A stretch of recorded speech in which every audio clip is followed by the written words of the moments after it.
so it's been a hot minute since I posted a video because all the anti-trans bullcrap going on in the country, and we've been writing letters and being part of panels and participating in all this stuff to try and help fight this crap. Oh, I guess my dog decided to leave, didn't want to listen to me.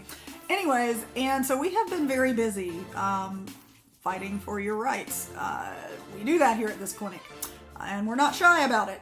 But anyways, so I wanted to get back on here and start putting out some videos again because I do know that a lot of people do find them handy. Some people don't, and that's fine, you know, whatever. But if you like them, then they're here for you.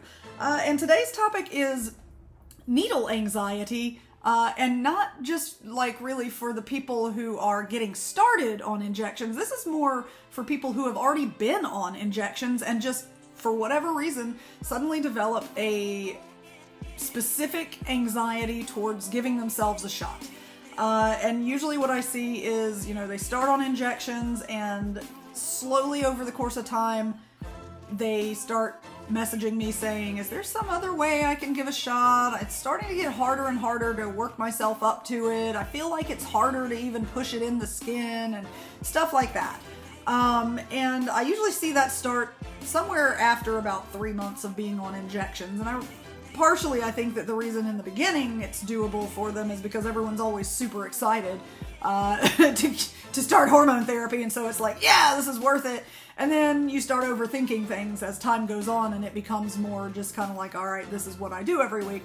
And so regardless of the source, it develops. Now, if it develops as a part of some type of PTSD, you know, then these tips are probably not going to be very helpful, and you probably should seek out someone smarter in mental health stuff than I am to be able to work through this. These tips are more for people who start on injections, develop this anxiety. It's not really connected to any particular thing that they can figure other than they just don't like giving a shot.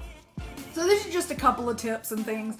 You know, people try all kinds of stuff and report back to me what works, what doesn't work for them. Everyone is very different, so all of this is, you know, kind of up in the air as to whether it would work, particularly for your situation. One of the things that I tell people is if you have someone to help you out with injections, allow someone else to give you shots for a while or every other shot or something, just to give yourself a break, and kind of reassess the situation. That's nice. If you don't have someone to help out, that's fine. If you've been sticking just one location all this time, like if, I don't know, let's say you've been doing the thing where you hold your syringe. Let me get it. Anyway, so you got your syringe and you hold it like this and you give it in the glute. Boop, like that. Let's say you've been doing that this whole time. I would advise try something different. Instead of doing the glute, try the thigh, or, you know, like I said, if you've got someone else that could help you, maybe they could give it in the deltoid, and this would be for intramuscular injections, of course, for deltoid, glute, or, you know, on the top of the thigh. And if you're doing subcutaneous injections, then, you know, instead of, like, let's say if you were doing the abdomen, maybe you could do chicken wing or the outside of the thigh, that kind of chunky part that's up toward the upper outer part of the thigh. Another way is to change injection types. Usually I see this anxiety develop in people who are on intramuscular injections, not subcutaneous injections. And I think it's just because the intramuscular injections do go a little bit deeper. They're at a more threatening angle. So they go, if this is your skin, they go in like this, perpendicular, and subcutaneous go in at this angle and not quite so deep. So intramuscular is about 1 inch to 1.5 inches, and subcutaneous is about 1/2 inch. So it feels less threatening. It's got a thinner needle that it uses when it goes in for subcutaneous, you know, so I feel like that's probably a part of why people sometimes will feel more comfortable with subcutaneous shots as opposed to intramuscular. But there are pros and cons to giving both. However, if you find that you're having anxiety regarding your intramuscular shots, I highly advise trying either a different place, someone else to help you, or maybe switching to subcutaneous. With all these medications, testosterone and estradiol, the various types of injections such as estradiol, valerate, cypionate, you know, all this, and then testosterone, cypionate, and anthate, all this, they are pretty much interchangeable dose-wise. It's the same medicine and everything as if you do intramuscular versus subcutaneous injections. If you want to be an academic fart face about it. Yeah, sure, there is like a 5% absorption rate difference. That's not clinically significant, however, so don't care. But anyway, so changing your injection method to one or the other can really help as well, because it changes things up and maybe, gets around your brain fog or whatever's going on there causing this. Some tips for people who just don't like that poke. Like maybe that's the whole anxiety about it. It's not really the needle itself. They just really can't stand that poke. So most of the nerves that actually sense that poke are going to be located more toward the surface. The first little bit that you stab into is going to be where those nerves are located. And so numbing those is going to do a lot more than, like if you had some kind of a numbing thing you could put below the surface. The nerves down there aren't as well wired for pain sensation and everything as the ones that are closer to the surface. So numbing the nerves closer to the surface can really be handy. So how can you do that?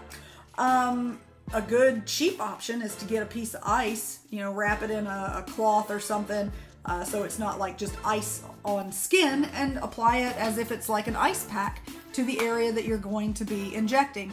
And I would say hold it on there a good 4 minutes, 5 minutes, something like that, to where the skin is cold to the touch, and then give your alcohol wipe across it, and then go ahead and stick while the skin is still cold. I would probably advise sticking within about 30 to 45 seconds after removing the ice pack, and that's going to help deaden the sensation there for those nerves. Now, some people like it, some people don't. Some people actually like to pinch the area first because they feel like that desensitizes. Some people like to pinch an area that's a little bit down from there. Like if you're doing it on the top of the thigh, maybe pinch around closer to the knee, and then that is busy hurting. And so when you stick the needle, it doesn't hurt as bad, or you don't notice it as much there.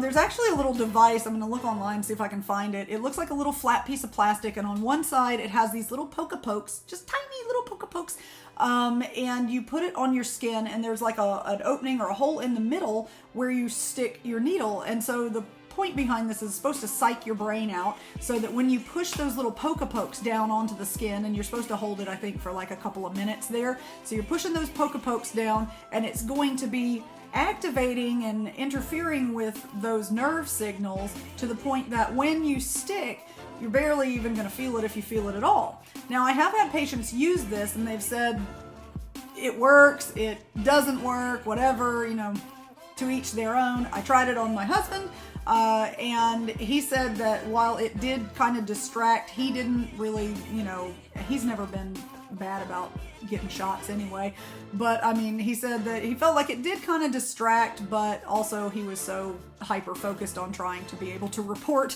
what he felt accurately, he thinks maybe that might not have gone over as well. But anyway, so there are little devices that can help with that. Another thing that some people like to do is, of course, practice over and over. You get an old syringe, or get a new one, whatever, and get an orange or an apple, and be sure to practice your technique, because that really does help if you are solid on your technique, because that muscle memory is there and it's there to stay. That dart technique, boom. You don't want to have your skin here and you're like just kind of slowly eking it down as you go. You want to just boop and you're done. So that technique where you're doing this with your wrist action.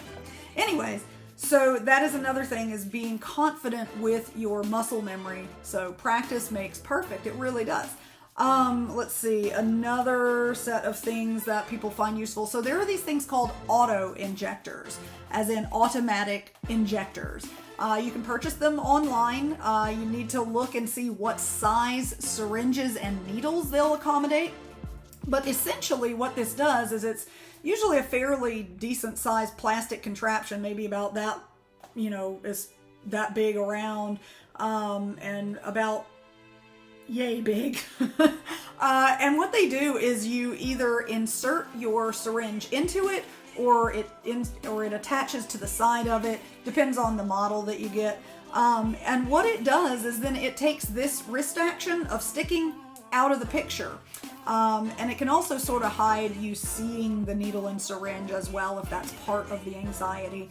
But essentially, if this was what you had loaded the syringe and needle into, you would then place the tip of the auto injector on your skin, and usually there's like a button or a squeezy thing that you depress, and when you do that, it's going to unload the syringe. It's a little spring action. It goes boop, and it sticks you on its own. So then you don't have to actually be the one that does this. So you don't have to, like, you know, stab yourself. Essentially, it takes you out of the equation a little bit. For me, I don't like that because I like to be the one handling stuff.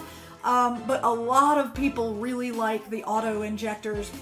And like I said, they're usually made for the smaller syringes, like the 1cc, but you can find the ones for 3cc syringes.